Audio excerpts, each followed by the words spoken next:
Dans 3 mois précisément, 3, Nîmes sera en feria. L'occasion pour moi de revenir sur une partie des 16 propositions formulées par mon laboratoire d'idées Magnanime pour repenser l'avenir de la feria.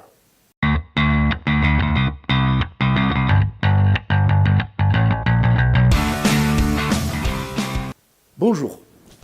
Repenser l'avenir de la feria, c'est privilégier tout à la fois ses valeurs fondamentales, le taureau, camarguais ou espagnol, et le cheval, qui sont au cœur de la feria.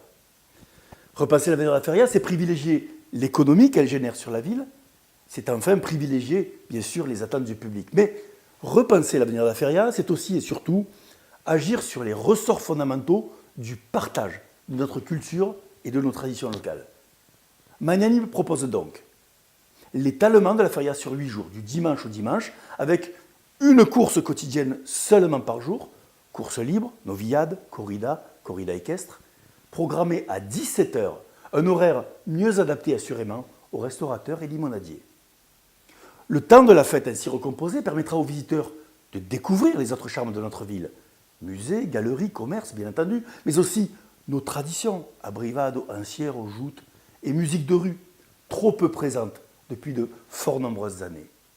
Magnanime propose ainsi que fanfares, bandas et autres peñas investissent massivement les artères de la ville. Magnanime suggère également la création sur la place de l'Esplanade d'un grand marché culturel que nous appellerons le Féerie Art, développé autour de la culture du taureau et du cheval, tout à la fois salon du livre, mais également salon des arts, auquel pourraient s'intégrer de nombreux artistes, qu'ils soient peintres, photographes, sculpteurs, graffeurs, performeurs, que sais-je encore, régionaux ou pas, professionnels et amateurs.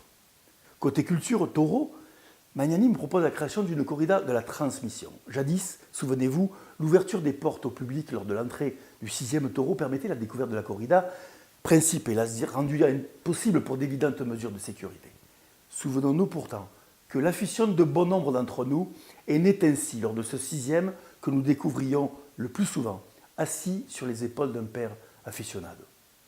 Magnanime propose donc la création d'une corrida de la transmission dont l'unique billet, proposé à moitié prix, donnera l'accès à un mineur et son parent, 2 places côte à côte. En déprogrammant rendez-vous en termes d'affection, comme nous le proposons pour l'intégrer dans les matinées du futur programme de la feria, ce bel événement de partage des cultures rencontrera assurément le succès qu'il mérite. Autre point fort, Magnanime propose de donner au cheval une vraie place dans la feria de Nîmes. Créons de nouveaux espaces de fêtes thématisés, village andalou, village camarguais, et surtout un véritable espace équestre dans les jardins de la Fontaine. Imaginez l'école royale andalouse d'art équestre de Rees, les exhibitions de la garde républicaine, Zingaro, Lucien Grus, Hasta Luego et tant d'autres.